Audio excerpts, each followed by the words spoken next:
Where is Sylvia Ackroyd? Many have asked that question. Her husband, her friends, the police, especially the police. I'm not the first, nor will I be the last, to visit this room. It's Sylvia's room, now become one of the world's more celebrated bedchambers, thanks to Scotland Yard's highly trained clue seekers. They began, as they usually do, with personal effects. With these dresses, all knit by hand. Lonely hands. The hands of a woman who had nothing else to do. But where is Sylvia now? Dead? But not exactly. Well, not officially. That morning, the 4th of April, was an important day. It was her birthday. Sylvia? Her 40th birthday. Good morning, my dear. Harrison? I have something for you. You should have come down to breakfast this morning. Essie did something triumphal with kidneys and bacon. Kidneys make me nervous at the best of times, let alone breakfast. Would you mind signing here and here? What is it? It's a new stock I'm buying now. Now, please, dear, I'm in rather a hurry. I'm sorry. But I do like to be told about things now and again. I'll tell you later. Incidentally, I won't be home for dinner tonight. I didn't expect you. It's Friday. You're always late Friday. Merely because Friday happens to be the most opportune evening for filling business associates with expensive champagne. Of course. As a matter of fact, I'm taking Horton Bassett out to Sunningdale. Really? You remember Horton? He was with me during the war. The three of us used to go out together in Paris. He was with us the night we won that waltz contest at Bricktops. That was such a beautiful, lovely night. You have a very good memory, my dear. I need it. Shall I give Horton your regards? Do. Well, have a good day. You too.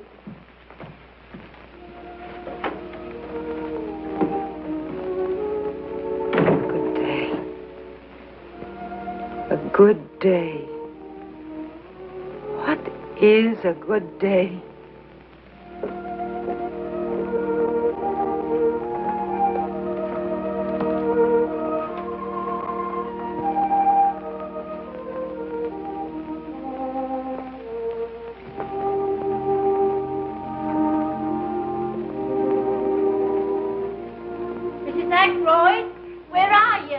I'm down here, Essie. What are you doing down there? Celebrating my birthday. Oh, thank goodness. I've been wanting to get this place cleaned up. 10 years this stuff's been lying around here. All the things I had in Paris. Oh, the welfare people could use some of these. Here's a perfectly good sweat. Oh, no, Essie. This saved my life. You didn't have any heat during the occupation. Oh, living in the past when them things could keep some poor kid warm. Oh, Essie, look. Our transmitter. We used to send messages on that across the channel, and you don't know how I... You know, we really should send some of these things to the hospital. My diploma from the Sorbonne before the war. What's all this? Oh, Essie. Madame Soulon and I made these the day the Allies marched into Paris. We dyed little strips of rags with red and blue ink, and we waved them and waved them as the boys came marching up the Champs-Élysées the day I met Harrison.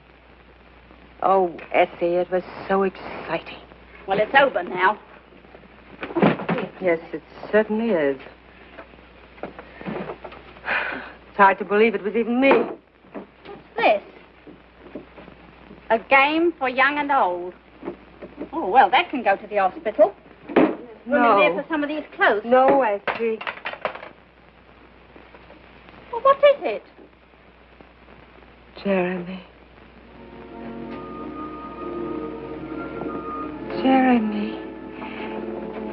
Jeremy.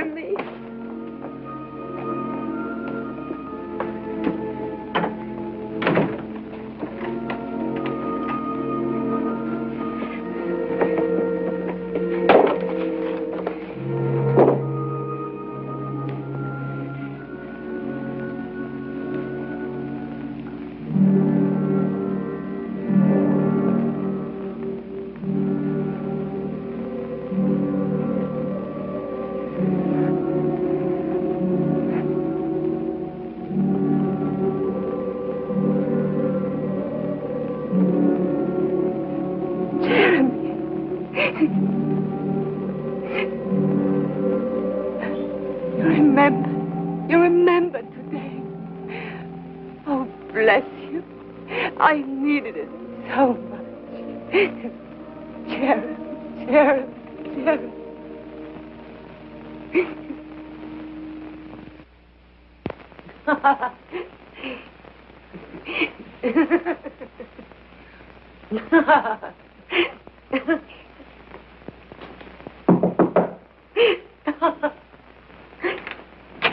Oh, Essie, that's not very big. You're lucky to get anything, sending me down at the last moment.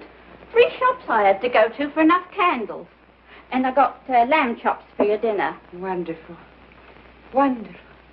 Maybe I should get some more. There's only enough for one. No, that's right, Essie. Dinner for one. I'll have it up here on a tray.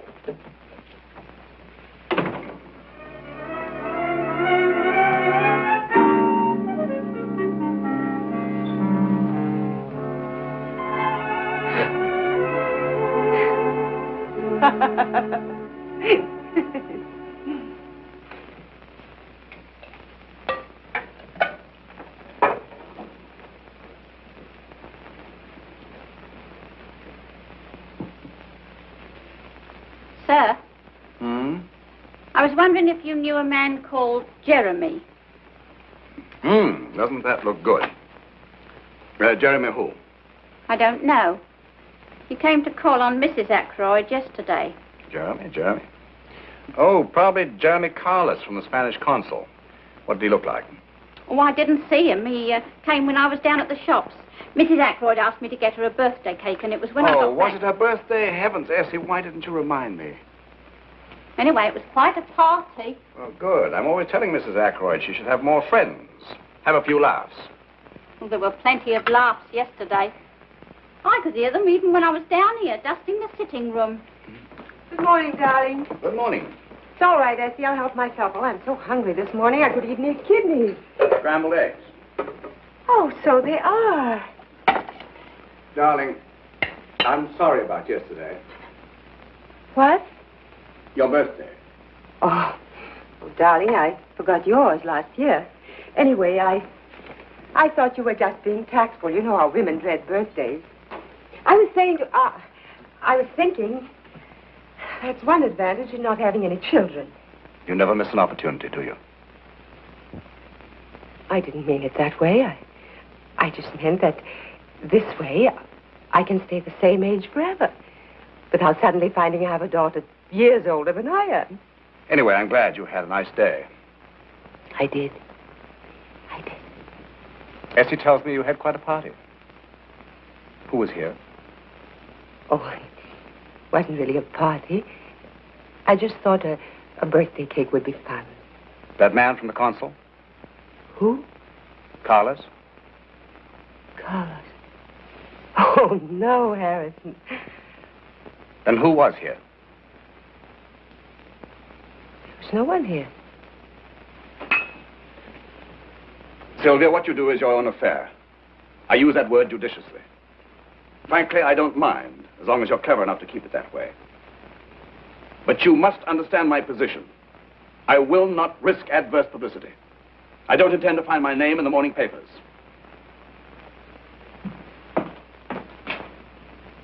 I hope I make myself perfectly clear.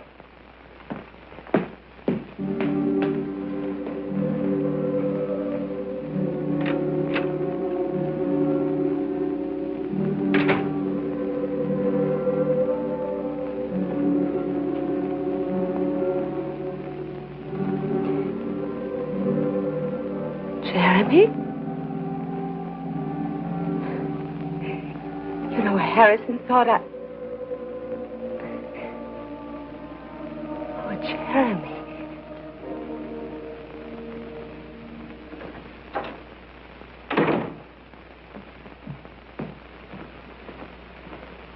Harrison, you're early. Where did you go tonight? Oh, I got bored with the house, so I thought I'd dine out. Oh, so you thought you'd dine out. Yes, Harrison. It's Friday, your night out. I thought it was time for my night out, too. Where did you go? Paglino's? Did you see anyone we know? Yes, I saw the Bradens. And did they see you? He was sitting at the next table. Well, you're going to tell Lily Braden right now how delightful it is to have your cousin over here on a visit from France. And that you No, will... I won't, Harrison. Because Lily wouldn't know what I was talking about. Yes, they did see me. In fact, they asked me to join them. Because I was by myself, dining alone. You're a liar as well. How dare you?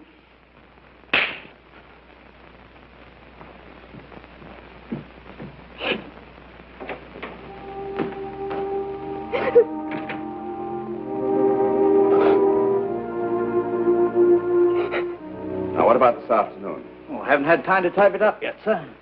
Here you are. 12:30 cold lobster and salad at the Dover Butchery. 1:15 proceeded along Dover Street to Bailey's Gallery in the Prince's Arcade. Made purchase of 4 pictures. Did you see what they were? Well, without getting too closer, they looked like military prints. Soldiers in different kinds of old-fashioned uniforms. Yes. 1:40 took taxi along to the Leicester Square Cinema. American musical starring Sid Charisse and G. Did she meet anyone? Not today, sir. And Mrs. Ackroyd left the cinema about 4:25 and took a taxi home. No visit to the museum today? No, not today, sir. And all this time, she never talked to anyone? Well, not to anyone, sir. What do you mean? When she thought no one was looking, she talked a lot, sir. In a low whisper. And laughing, sir. Your wife laughs a lot. But always to herself. I see.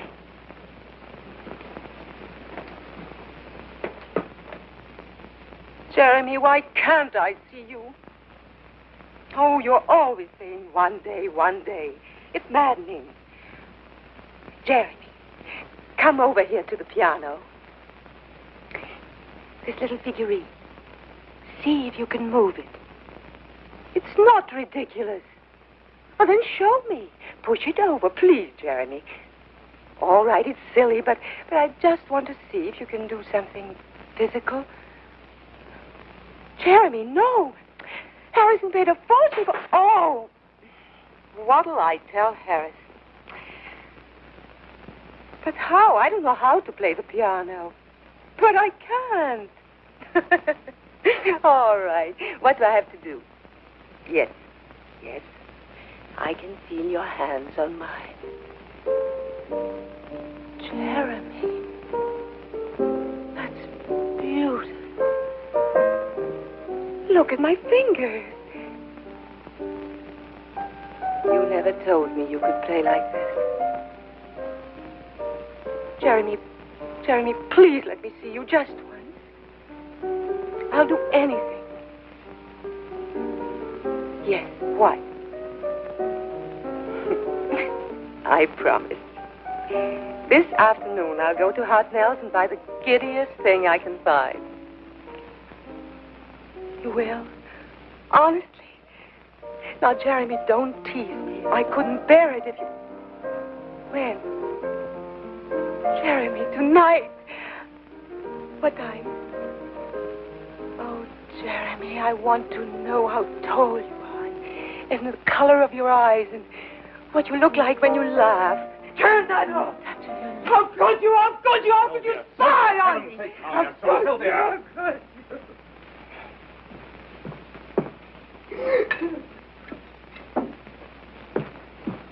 Here, drink this.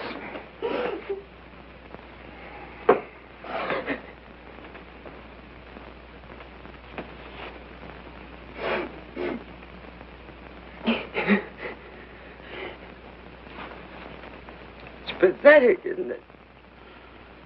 All these weeks you've been suspicious. Now you know. I do have a friend. Now you know why I couldn't tell you about him. Wasn't because I was frightened you'd be jealous. I wish you could have been. If you were capable of jealousy, this wouldn't have happened. I know one thing, Sylvia. I know that you're ill. You need a doctor. No! You don't know anything. I'll tell you. You remember me. I don't mean the heroine of the resistance or anything like that. I mean me. Me, the way I was. Fun and pretty and enthusiastic about things. Do you remember? What happened to me, Harrison? I died. It wasn't getting older that did it. Harrison, I loved you very much. Sylvia, you must... Just listen. When I found out about you, I should have fought to keep you. But I didn't. I just gave in. I stopped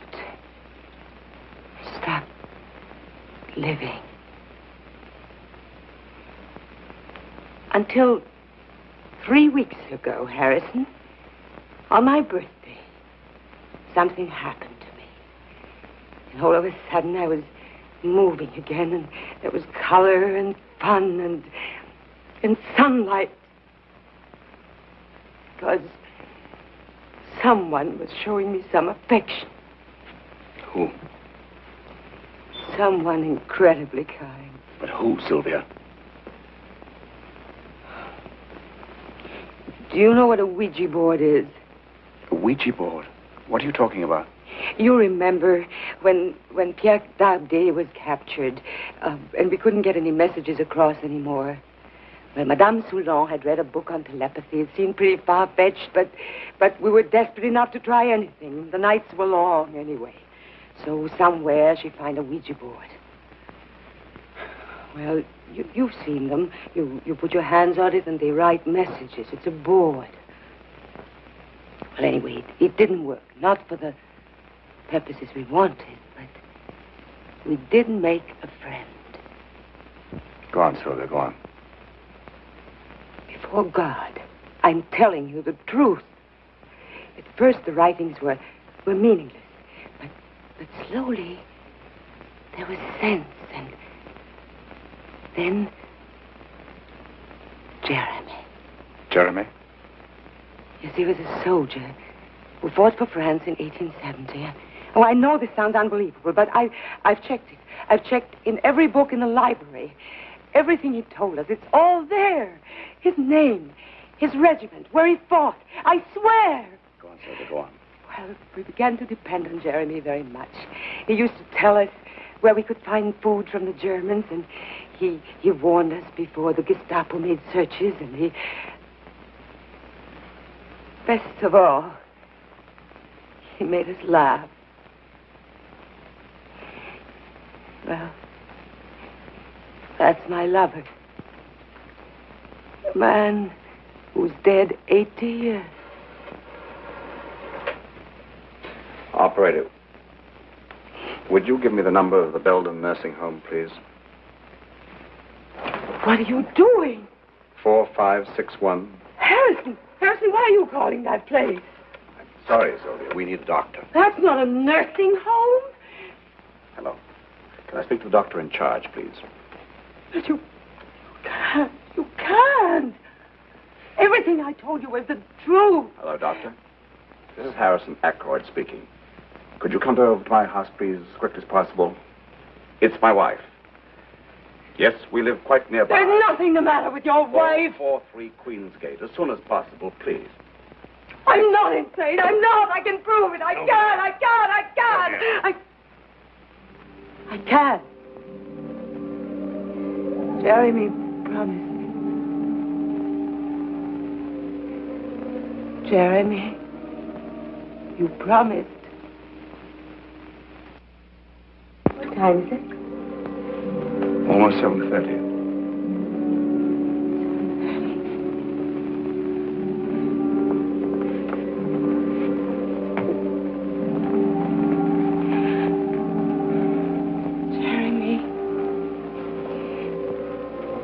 Jeremy, please.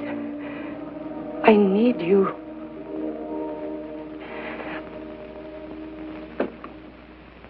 Harrison, wanted to get rid of me so badly, why didn't you tell me? I would have given you a divorce. This was a cruel way of doing it. Sylvia, I don't want to argue at this moment. I want to argue. You can't see it clearly now, but what I'm doing is the best for you. You see, you need care. No! Yes, I do need care, but not from a doctor. When the doctor comes, I'm sure he'll make you understand better than I. I won't see him! You mustn't do this. Harrison, please don't do it. I'm sorry, Sylvia. Now listen to me.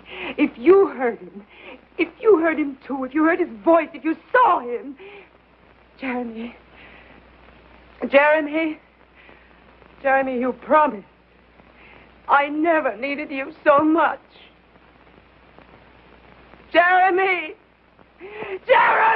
Sylvia!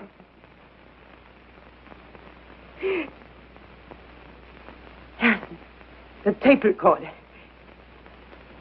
The piano. Now, you know I can't play the piano, Harrison, but you heard me play it on the tape recorder. That was Jeremy. If I can do it now. Jeremy, help me. Help me. Help me, help me, help me.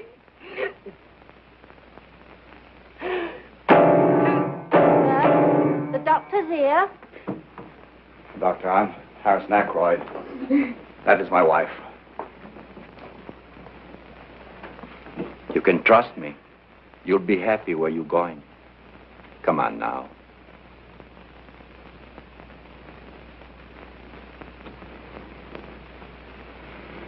Is it necessary for me to come with you, Doctor? Not at all. I'm sorry, sir. Oh, don't bother to make up the fire, Essie. I'll be going out almost immediately. Oh, I hope the doctor's not having any trouble.